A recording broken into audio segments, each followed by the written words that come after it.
40-man list, you know you have a chance of going to the World Cup. Yes. But once the 40 is called and you're not there, you have to bid your time. Well, you see, going back to the Uche issue, I think we've said a lot about Ike Uche. He is a proven goal scorer, and I don't think it's difficult for any coach. I mean, I don't think it's easy for any coach to ignore him. You know, but the problem has always been the excess baggage. You've had issues where players, maybe for a year or two, don't get to score for the national team. You know, that doesn't mean it's the end of their career. You know, he didn't perform so well at the Nations Cup, but it's a proven fact that Uche is a big game player. The problem probably may be if you talk about attitude, maybe there's an excess baggage. So, and we've seen top class coaches, which I feel Keshi will become one sooner than later. He's already won. Drop players that could turn around games, that refuse to bend. Yes. And be team players. The French coaches in 1998 dropped Eric Cantona, David Ginola, the big guys, and I think that's the problem, because you know he's talking about the attack. I don't agree with him that he has a lot of choices, because if you look at, apart from Emmanuel Emenike in that attack, I don't pick. You could look at the Badike, you could look at anybody on a big stage you could bet your money on and say will deliver. This guy will give me a goal. If you take out Emenike, the only name, that's if you're not considering Saturday Wingate, the only person you could think of is Ike Uche. All the other strikers, no disrespect intended, but the only person you can think of, even as it stands, after Yakubu Egbeni, the only, in terms of goals scored, it's Uche.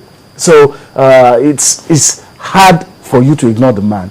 I feel if he can be talked to, it should be on the party. Should be in that squad. Should be that 40-man squad first of all. 40-man squad first of all. But you know, the big question is attitude. That's the big question. Attitude. All right. So as we expect, Coach Stephen Keshi to name his 40-man squad. That's the first stage.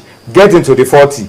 After you are in the 40, you can now hope that you will be able to come down to the final 23. And then the question you want to ask yourself: all those boys who are in the Chan Eagles right now campaigning for honors in the Super Eagles, have they done enough to merit being in that final 40? That's the question I will want you to respond to via Twitter. But let's see what those guys will come up with tomorrow before we really have an idea of what is up or not. 2014 World Cup is just a couple of months away. But then the big worry for FIFA and Blatter is how Brazil will get ready with the facilities. They've been told you have to get everything ready before March.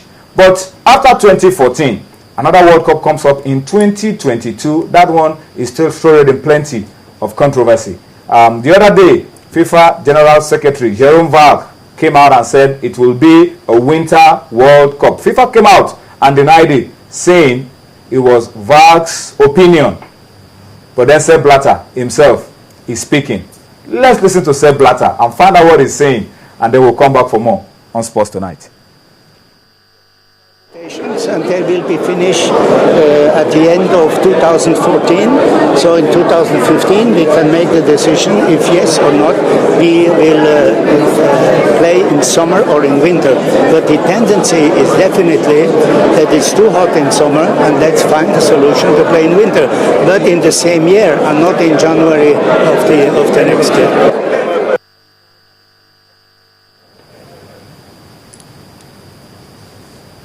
All right. What did he say?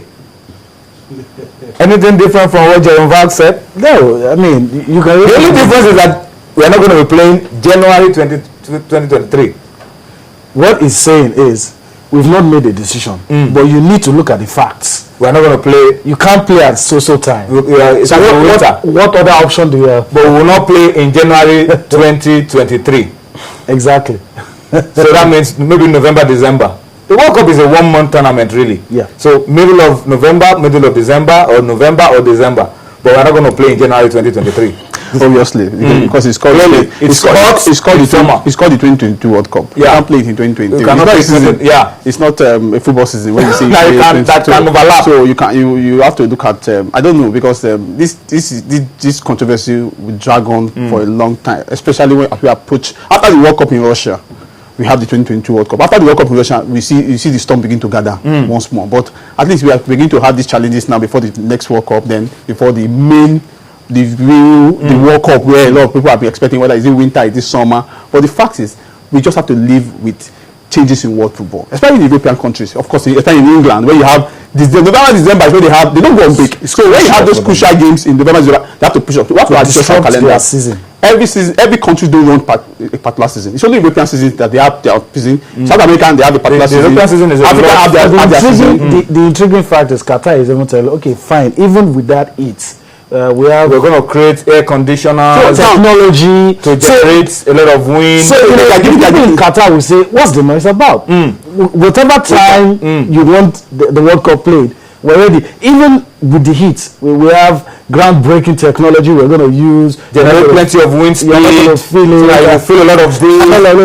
But like Nandi said, lower your temperature. The noise, the storm will gather. And the reason why Europe is always at the center of all of this, gentlemen, is because their football is a lot more organized. Yes. There's a lot more money involved, and a whole lot of players from other parts of the world are usually combined. They have 8 years before the World Cup in Qatar. So you have to structure your calendar. You know that. So time you are saying 8 years gradual adjustment to your calendar for a month. The tournament is just for a month. After the World Cup, then you go back to your old. When is the World Cup coming to Qatar again?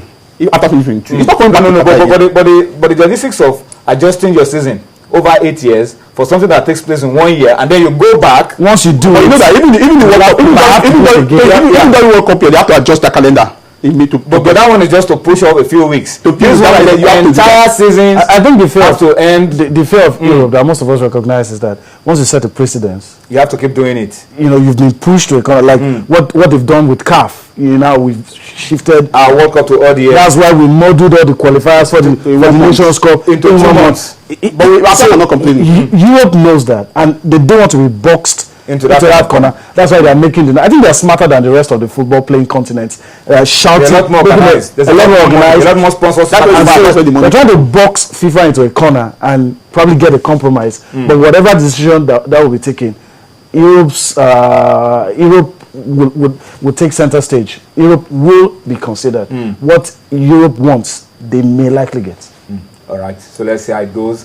2022 is still a long time, but already the controversies are beginning. We'll see what announcement FIFA will make at the end of 2014, and then we will know what direction world football is headed as we look at 2022. But it's time for us to look inwards. We're not looking at Qatar. We're looking inwards now. We'll go on a quick break. When we return, we'll spend a lot of time to look at the Nigerian football scene, the Global Premier League, the 2013-2014 season. We have a kickoff date. And then yesterday, about this time, the league management company and the Premier League clubs, their representatives and their owners were meeting in Abuja. They came up with a lot of recommendations and issued a communique, and it looks like there's peace at the end of the day. We'll come back, look at it, the pros, the cons, the good, the bad, and we hope there won't be any ugly thing out of that. So we'll take a break now, come back and look at all of that and more on Sports Tonight.